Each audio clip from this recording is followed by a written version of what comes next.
Pardon me for interrupting the lively conversation in the room, but we're delighted to have Sharon Kozicki, Deputy Governor of the Bank of Canada, to address us today. It's my job to get the show underway, and it's a pleasure to do so, welcoming you here and mentioning that this is a lecture at the City House in honor of David Laidler. We have a David Laidler lecture for two reasons. One is because David was a very long-time contributor, not just to academic work, understanding of monetary policy. He had a particular idea that money was important in monetary policy. There may be people in the room who are surprised to know that that's a controversial idea, but David was a persuasive advocate. He contributed much to understanding of how money works in the economy, how central banks can work, and to the City House to do its own research on in the area. In the late 2000s, but before the events that happened in 2007, 2008, 2009, we thought at the City House Institute that our work on monetary policy was important, but there was nothing happening in monetary policy. We were hitting the inflation target very reliably. The economy was ticking along in a fairly moderate way. And we thought, how do we sustain interest in this area? How do we sustain our research program? Canada's major banks and insurers came together, along with some individuals, Ed Clark, David Dodge, former governor of the Bank of Canada, to create an endowment. And that has supported the work of monetary policy at the City House Institute ever since, and the lecture in David's name.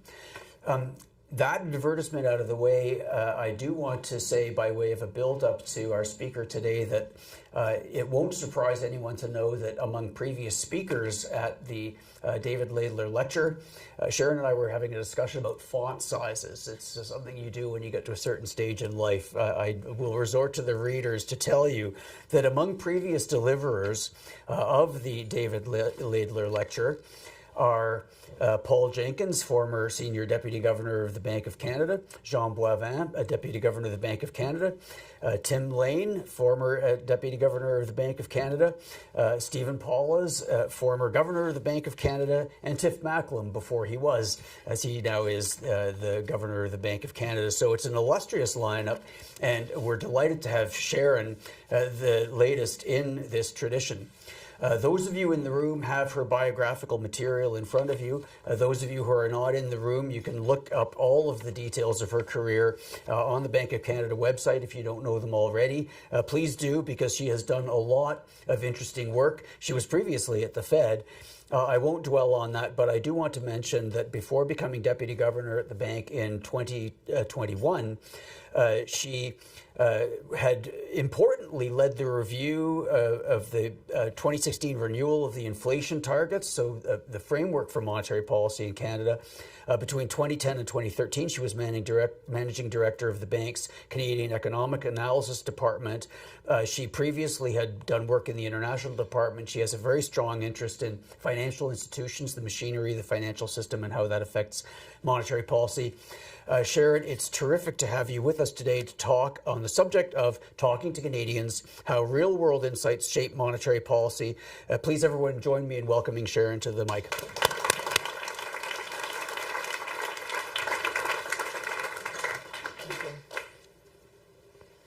Thank you for the kind introduction, Bill, and thank you for inviting me to speak before you today.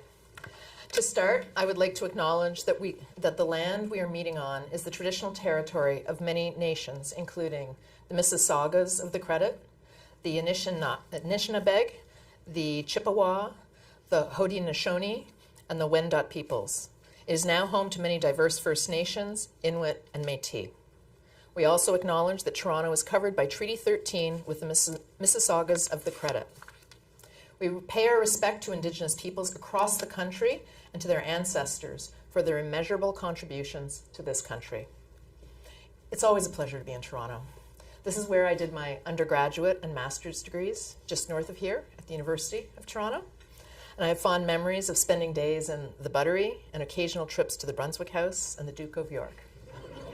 But I digress.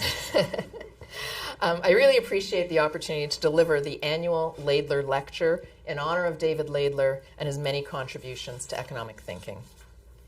He has left an indelible mark on North American and specifically Canadian monetary policy.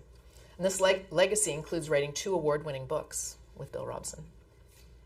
So speaking of which, I'm delighted to be here at the C.D. Howe Institute. The Institute has long been a resource for the Bank of Canada, thanks to its nationally acclaimed writing about economic policy. I've also enjoyed partnering with C.D. Howe on workshops to debate and research important economic issues.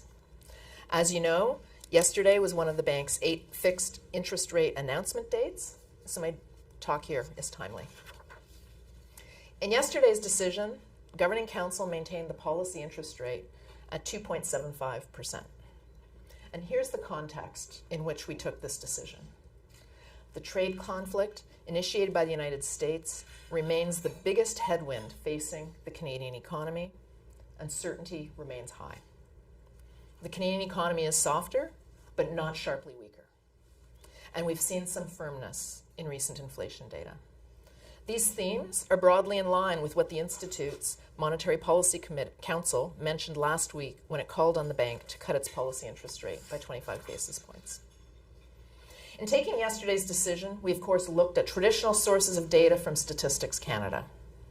The agency's reports on issues like inflation, jobs, and housing are critical to understanding recent economic conditions. But while those data give a good view of the forest, they're not necessarily providing a clear sight line to the trees, and we want to be able to see both. So today, I want to discuss how we're discovering new insights relevant for monetary policy. And this includes our use of non-traditional data and surveys, as well as engaging in important outreach activities with Canadians. In the book To Kill a Mockingbird, Atticus Finch says, "You never really understand a person until you consider things from their point of view." This is true. The conversations my colleagues and I have with both individuals and businesses help us see beyond the data and consider their points of view. As I said earlier, traditional macroeconomic data paint a high-level picture. They report on whole segments of the economy. Sometimes that means we don't see how economic conditions are affecting different households and businesses. Not only that, but traditional data tend to look backward. They measure what has already happened. They work best at helping us forecast and explain things we have previously experienced. Nos enquêtes et consultations donnent un aperçu des projets de dépenses et d'investissement de la population. On peut aussi en savoir plus sur les attentes à l'égard de l'inflation et de l'économie. C'est essentiel pour nos discussions. Quand on élargit l'information prise en compte dans nos décisions, on constate mieux les effets d'une variation de taux directeur sur les consommateurs et les entreprises au Canada. Ça nous aide à prendre de meilleures décisions. So as I just said in French, the bank's surveys and consultations with Canadians give us a snapshot of their spending and investment intentions. We learn more about their expectations for inflation and economic activity, and the results are crucial to our deliberations.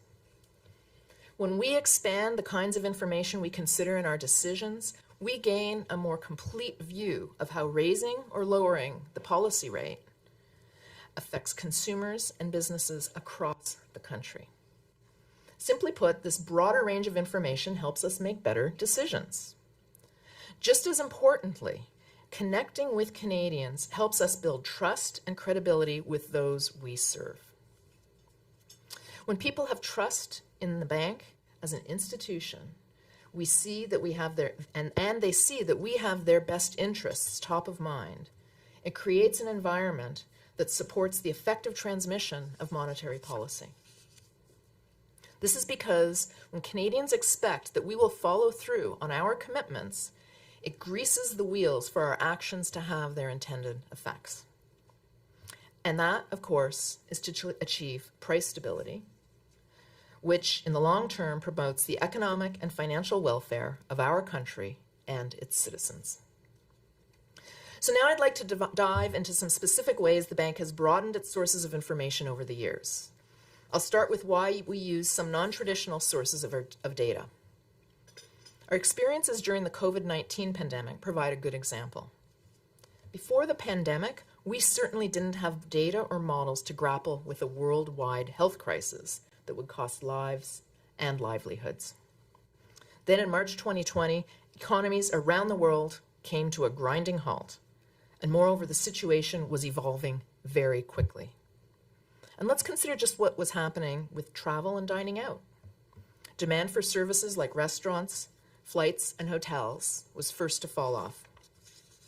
Statistics Canada does provide monthly data on sales at bars and restaurants that are helpful in normal times.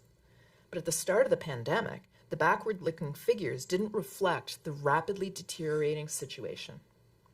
So the bank turned to more frequently published data, such as restaurant reservations, flight bookings, and credit card transactions to assess consumers' real-time spending patterns. Another useful source of non-traditional data in the spring of 2020 were job postings from websites like Indeed. These data showed us the demand for new workers by firms across the country, and nicely complemented data from Statistics Canada's Labour Force Survey. The LFS, Labour Force Survey, told us what had happened with employment in the previous month, while the more real-time data gave us a glimpse of what businesses expected in terms of their future hiring. And today, in the face of the global trade conflict, we've continued to use and even expand our reliance on non-traditional data. For instance, we're looking at different metrics to roll out our analysis of tariff implications. These include the number of trucks crossing the border, the volume of ships entering and leaving ports in both Canada and the United States. It will surprise no one to learn that the numbers aren't encouraging. As one example, the number of trucks crossing the border, both to and from the US, dropped sharply in April. This type of information is invaluable in times of great economic uncertainty like we're in today. So now on to another important tool, surveys.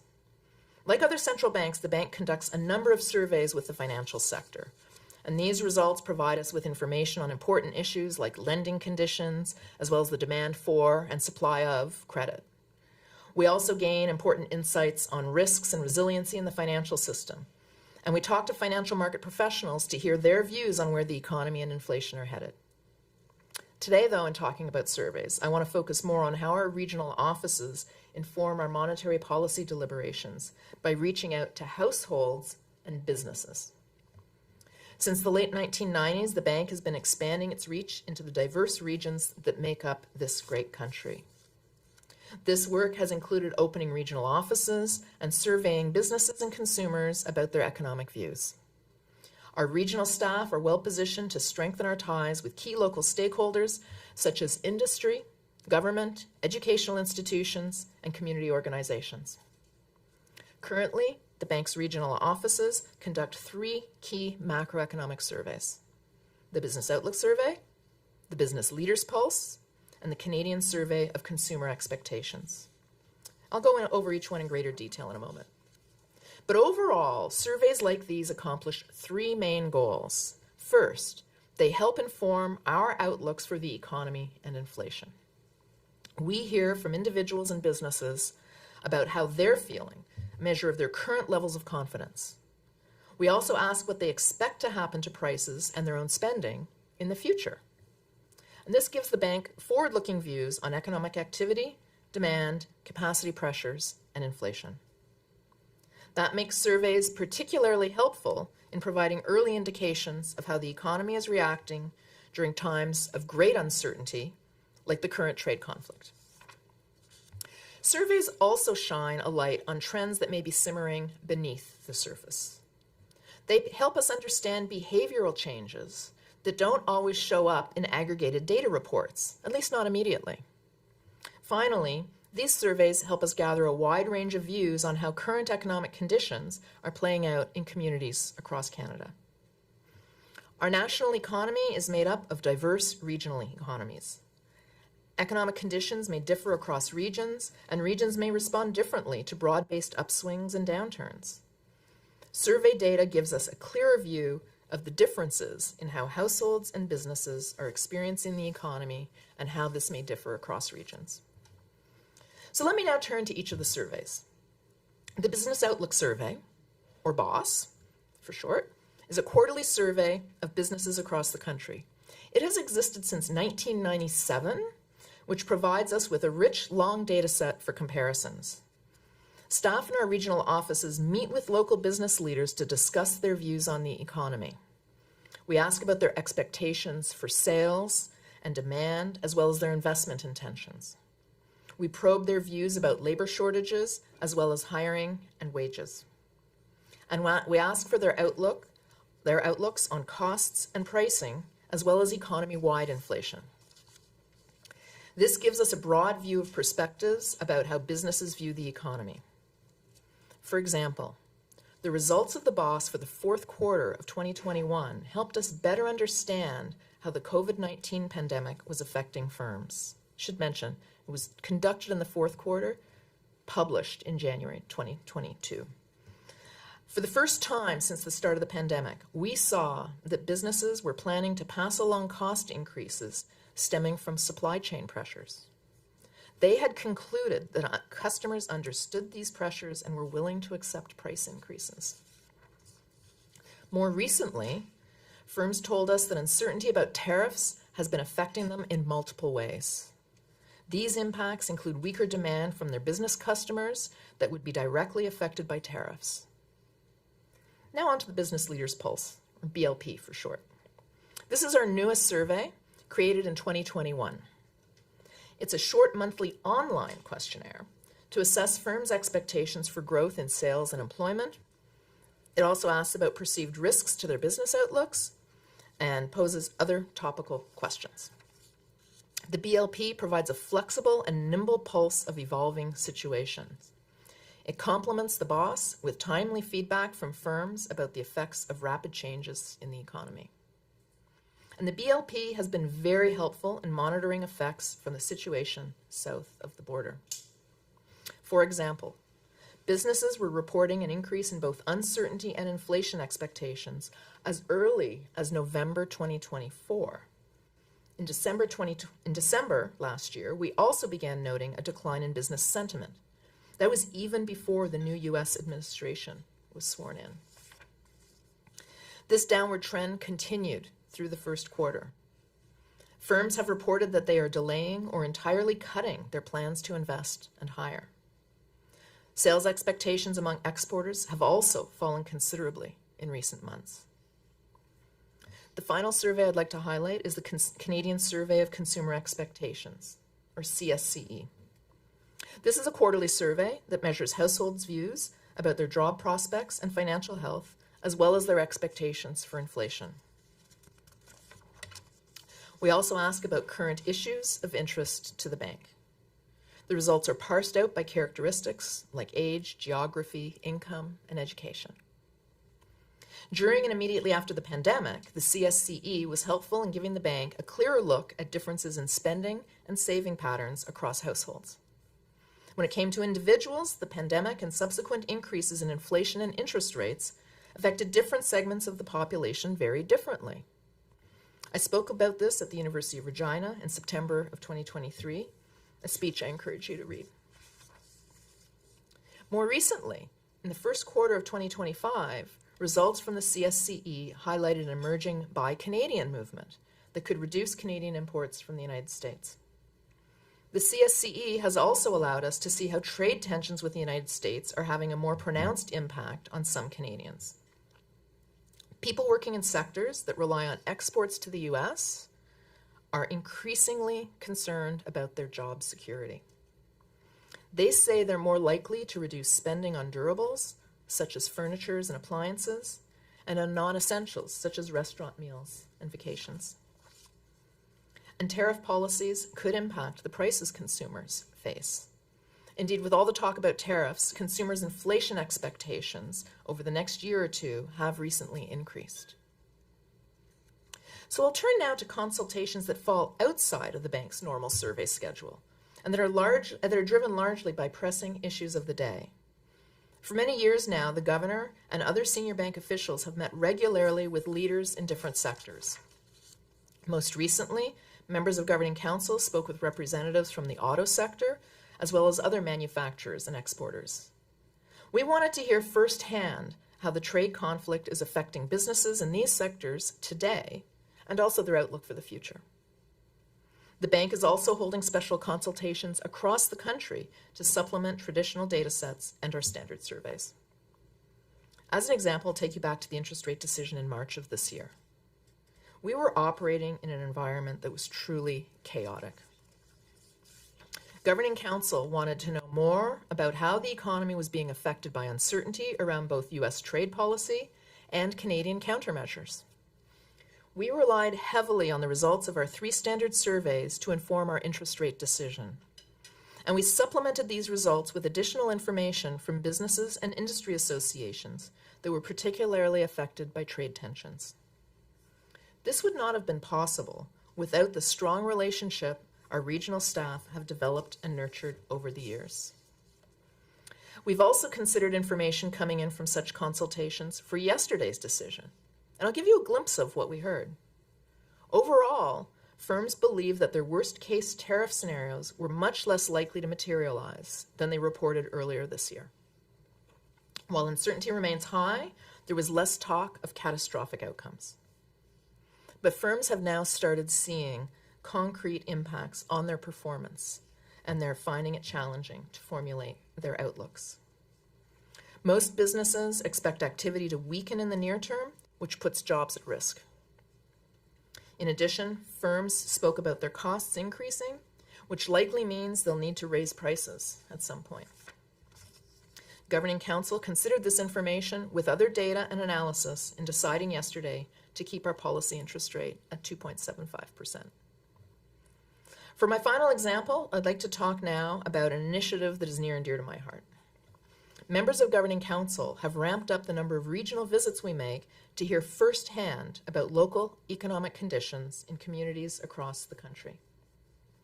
We're asking a lot of questions and listening to people's views and expectations. Sometimes these regional meetings take place when a member of Governing Council is in a community for a public speech. Other times, we'll make a trip solely to meet with community members and local firms. Last year, my colleagues and I embarked on 16 community visits with a combined total of about 100 roundtables, bilateral meetings, and consultations. In addition to businesses, we meet with a diverse range of individuals and groups across the country, including Indigenous peoples, labor unions, public officials, business improvement associations, and organizations that provide social services, to just name a few. While I'm in Toronto, I'll be meeting with representatives from academia, a labor union, a shipping and transportation company. I'll also be speaking with the head of a mentorship program for tech startups and a lead in biomedical engineering. People I've met with across the country have left an indelible mark on my perspective as a member of Governing Council. Hearing firsthand from people and businesses gives me greater clarity of the depth and breadth of economic issues. Speaking face-to-face with people turns facts and figures into a more complete narrative of how the economy is evolving. I've also heard things in my travels that foreshadowed what appeared later in hard data sets. So for instance, when I was in Moncton earlier this year, firms told me that shipments to the United States were happening sooner than originally planned. They also reported an uptick in bringing shipments to Canada. This pointed to exporters and importers pulling forward shipments and building inventories ahead of tariffs. And this did show up later in the data. These insights also help the bank grasp the real-world issues that stretch beyond traditional data.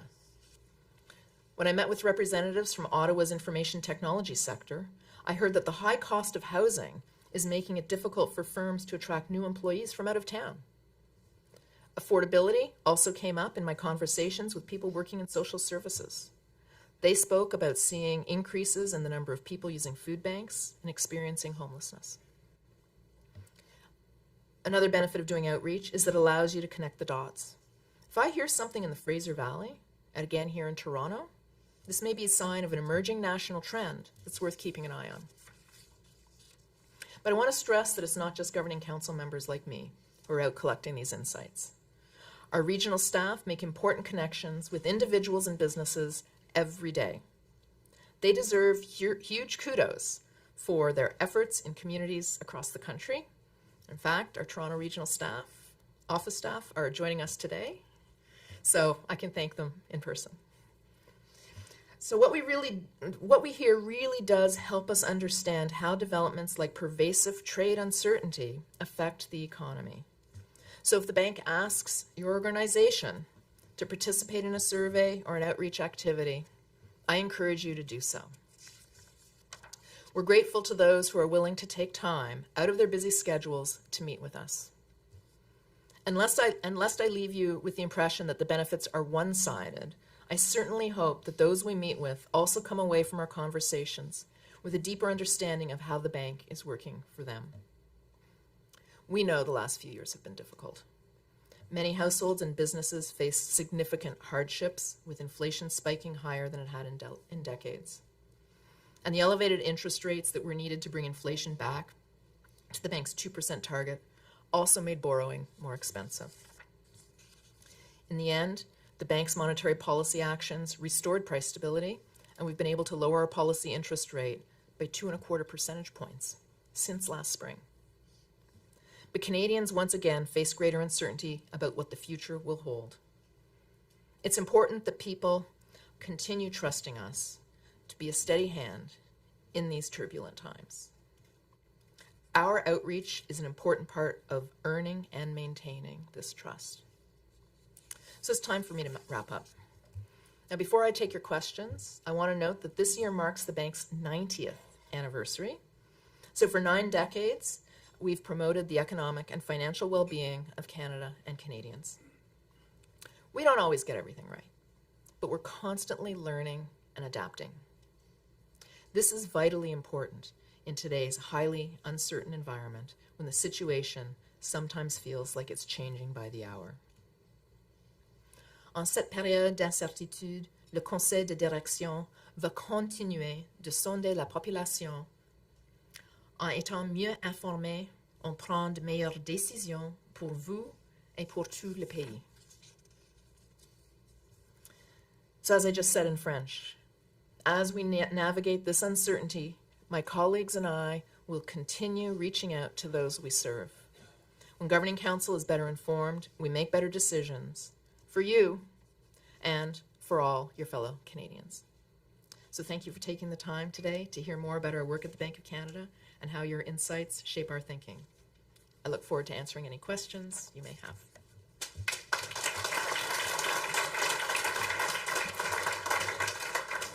Sharon, thank you very much. Please do not move very far from that microphone because you're going to be called back to it shortly. Let me say a couple of things. First, a compliment to you and your colleagues at the bank for the kind of outreach that you've been talking about. We're benefiting from it directly here, but it certainly has made a difference. I think the understanding of what the Bank of Canada can and can't do and what it is trying to do with the powers that it has is much greater now than it used to be. And so I think it's having a positive impact. Now, for the session, we are on the record. I mentioned for those in the room who are used to off-the-record sessions at the CD Howe Institute, you'll have seen that we're doing this on the record for all kinds of good reasons. But the rest of the rules of engagement will be much the same as they are in any session here. If you would like to make a comment or ask a question, there are microphones on the table. Please raise a hand.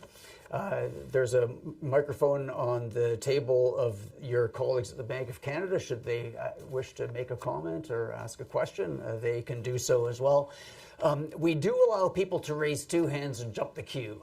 And the rules about that are you have something brilliant to say. It's absolutely on topic. The whole room will be delighted that you jumped the queue to get it in. And should you misuse that power, we are on the record.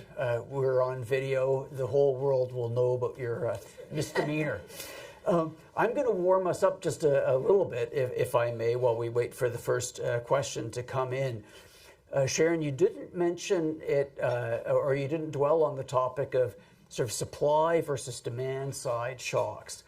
But you talked about COVID and you talked about the trade war, and both of those really challenged the bank when it came to judging what it was that was affecting the economy, fluctuations in demand versus, and especially with tariffs, we're seeing these supply side shocks. Could you talk a little bit about that? Because it's been a much more prominent feature of the bank's deliberations and communications, but I think maybe a lot of people haven't been thinking about it as much yet. Yeah, that's a really good question. Prior to COVID, the Bank of Canada and many central banks were able to focus a lot of their thinking on what we would call demand side shocks, right? This is when people decide to spend more, and when people are spending more, it makes it easier for firms to raise prices. So you've got the quantity side of things and the price side of things are moving in the same direction. And in that world, raising interest rates makes it more costly to borrow, and you tend to see both the demand fall off and the inflation fall off. This is an easy world, right? The hard world is the world that we saw in COVID. COVID wasn't just supply shocks, but there was some supply in there, and the world we're facing right now. So the example from COVID is when all sorts of supply disruptions, everybody read the stories about the ships that were all, sitting off of the LA port because they couldn't get on, supply chains being disruptions because first this country would have stuff shut down and then that country. All of those things added to costs, right? And those were the sorts of things that were pushing up prices, but at the same time where overall demand was still pretty restrained, right? So it was a very challenging environment in thinking about monetary policy. Now, the period where the supply shocks were emerging was not right when the pandemic hit. It was really coming on more through into, the latter parts of 2021 and into 2022, right? And so that was a period where, you sort of were worried at first about tightening policy when demand was still soft, but prices were starting to go up. Right. A challenge that we learned about, and we've talked about some of those challenges already in the past. We've reviewed our policies through the COVID period. We've published our analyses of some of our early forecast errors. We learned from that. This is another example of a supply shock, and this is an even bigger one, right? This is a world where, the tariffs themselves are going to raise costs on Canadians. It's going to make Canadian firms less competitive. It means that they may have to lay off people. All of that stuff is going to be pulling back on the Canadian economy, putting the brakes on, slowing things. At the same time, those tariffs are going to be adding to costs. So we have the economy weakening, and we have price pressures going up. This is a huge challenge. We have one tool, a policy interest rate. It's hard to stimulate to bring back demand at the same time as you're straining to pull down prices. Right? You can't do that. And so that's why, and if you notice in terms of what I was talking about earlier today, right, we are trying to weigh how is, any weakness that's coming in through the Canadian economy, how might that feed through to inflation and weigh down inflation at the same time as some of the costs associated with tariffs might start pushing it up. So we've been trying to weigh both sides of things. We are in a situation where we came into this world of tariffs already having lowered the interest rate quite a bit into what we call our neutral range, and inflation already at 2, we weren't fighting the old battle, right? And so in that sense, now we have to be very cautious. This is why with all of the uncertainty, that's part of the reason we talk about not being quite as forward-looking, because it's very uncertain what's going to happen. But we are trying to continue to weigh off, do we think that there's going to be more of a tilt and there are contained inflationary pressures, but the economy's a lot softer?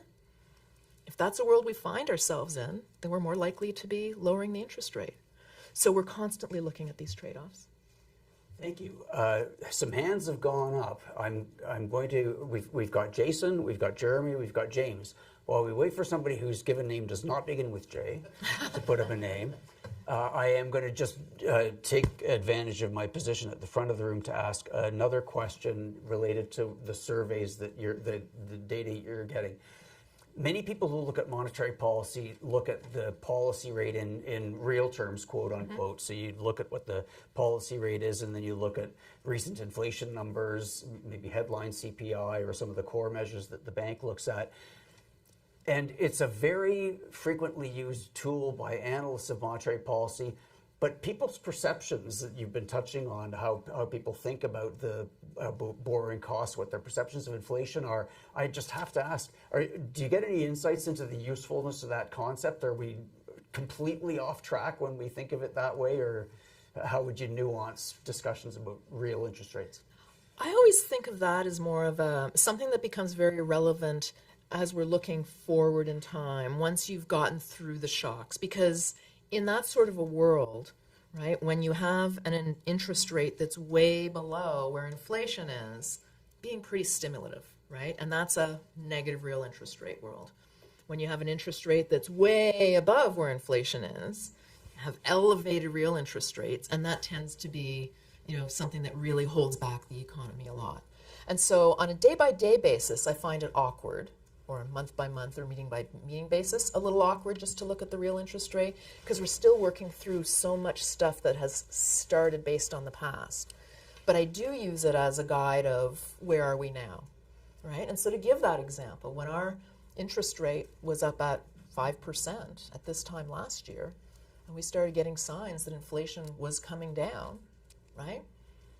Think about it. We had inflation down at 2% by September. We started easing in June, right? Because 5 is quite a bit higher than 2. The economy was slowing, right? So this was a good opportunity to be lowering rates away from those extreme views. Things that I find at times that are a little more difficult is, research economists like providing point estimates on things. Those are a little harder to deal with because those are always going to be so highly uncertain. So once you're in a world where you're sort of close to neutral, which, if inflation is 2, then we've been talking about neutral publicly as in a range that is around 2 3/4. That's a point estimate. It's not necessarily 2 3/4, but around that range. That implies inflation of 2 and a real of 0.75, right? But yeah, you don't want to anchor it on that 0.75. You want to be thinking more generally. But yeah, so we have talked about we're closer to neutral right now. Again, as the starting point for this trade situation, having a policy rate that's in our range of neutral is a better starting point. Well, thank you very much for that. We can keep that in our toolkit. Oops. And of course, the Bank of Canada does need to set a single target for the overnight rate, so you have to operate with your own point situations. So yes, Jason, you're up. I wonder if I could, in addition to thanking you for your remarks, if I could ask you to elaborate on the information gathering and consultations with respect to financial stability, and in particular with respect to non-banks, given the number of central banks elsewhere focusing on non-bank systemic risks emerging potentially from private credit, private equity, etc. Yeah, so I mentioned in passing that we do have various means of doing outreach into the financial system, and then we also have data itself on some areas within the financial system. We don't have full transparency on everything that's going on within every institution out there.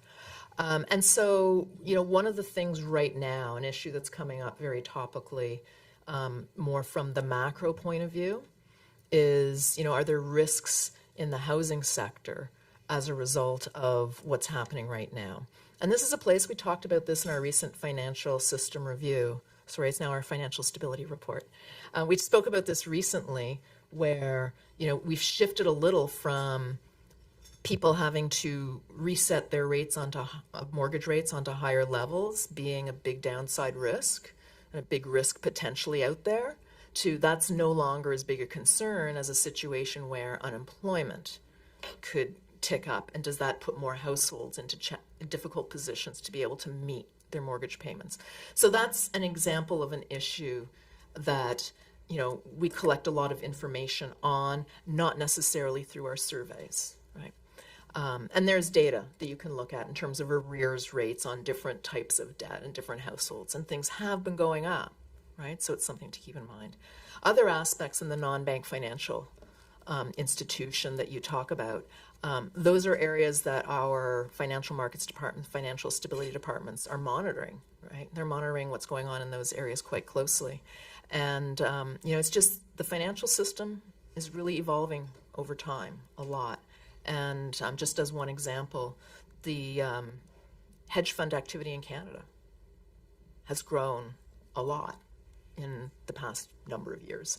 And so a question is, what does that mean? And how do we think about that? And so what I'm telling you right now is, the latest snapshot that we have publicly on all of those insights is our financial stability review that came out quite recently, actually. It came out in May. But we will continue to monitor and see if there are other ways we can get insights into whether, what are the risks that are associated with these different sectors. So household sector, business sector, and non-bank financial intermediaries, and then the banks themselves. Jason, thank you for the question. Sharon, thank you for the answer. We go to Jeremy. Thanks, Sharon, for the comments. I had a question about, the overnight rate is a blunt tool. And so in many ways it makes sense to use aggregate data at the StatsCan level, the forest, as you called it. So when the non-traditional data comes in with perhaps a different distribution than you thought on income or whatever, how does that affect the way you think about setting the overnight rate? So I think I can actually give you a concrete example, though it's stepping back about a decade on this one. And the example was the dramatic decline in oil prices that started in 2014 and continued into 2015. And we knew this was going to be really hard for oil producing regions in Canada, and especially for Alberta, right? But then you have to ask the question, in terms of, and when I say especially for Alberta, like this is a big enough shock in a large province that this will show up in national statistics. So then, when you're setting monetary policy and you're trying to achieve that inflation objective, you have to address the issue of setting policy for a country when a national data may be moved around by a region. But then the follow-up question is it just that region? And this is the example of 2015. So in 2015, there was a big decline anticipated in investment in the oil industry in Canada. We surprised markets. We eased in 2015, right in January 2015. And that was because when we started doing our analysis, we recognized that the ramifications were going to be large. There were going to be spillovers. And we did some analysis for the macroeconomy to talk about how this was really not just an industry issue, this was a national issue in January. And we followed that up in April by looking at it more from a regional point of view. And in that regional analysis, you could see that manufacturing in Ontario was going to be very hard hit by reductions of investment in Alberta. As soon as I say that, it's obvious to everyone. But when people immediately think about, oil prices have moved, they often think in a much more contained basis, right? If they hadn't have moved as much, if things had been more contained, then maybe there would have been a different decision. But in that point of view, we had to really dig in to understand, is this a big enough shock to be a national shock? And yes, it was. James, I've got you up next. Over to you. Taking my question. It's two parts. So firstly, where do you see the output gap now? And how much might the output gap widen if we see economic weakness in coming quarters, as suggested by Governor Macklem at yesterday's press conference? And secondly, how might such output gap developments affect monetary policy going forward? That's a very fundamental set of questions. Yeah, so I'm going to start off by doing our standard, wimp out on the question. No, but seriously, right? If you look back at what we said in April, we didn't say a single thing, right? We didn't say a single thing. We had two illustrative scenarios because we were really not able to narrow down what we thought was, a reasonable middle ground on where tariffs would be. We're a small open economy. Trade really matters a lot for our economy. And so that lack of confidence in our ability to put down a realistic assumption and even make a conditional single forecast based on assumptions, we just didn't think that was a reasonable thing to do. So why did I go back to April?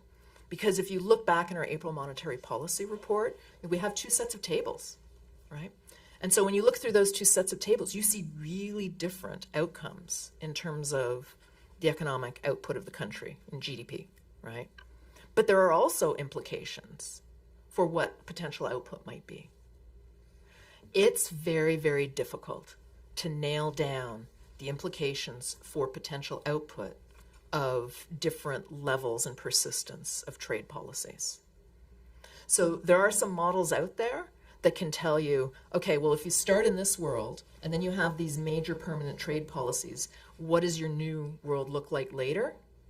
But how you get from where you start to where you end, under those very extreme assumptions of knowing what's going to happen, is highly uncertain. So that's one of the reasons why I'm reluctant to talk about what the output gap is even today. We're between forecasts, right? So we didn't have a strong, like we had this awkwardness because we only had these illustrative scenarios in April. We'll be putting something together for January. As the senior deputy governor said yesterday, we hope we can put together like more of a central scenario as opposed to having multiple. We're hoping. We'll see what happens. But even that's going to be highly conditional. But at that time, we will give more insights on where we think things are in terms of the output gap. So I'm going to turn things around a little, though, right? 6.9% unemployment, that's high, right? That tells me that we are currently in a position of excess supply in the economy.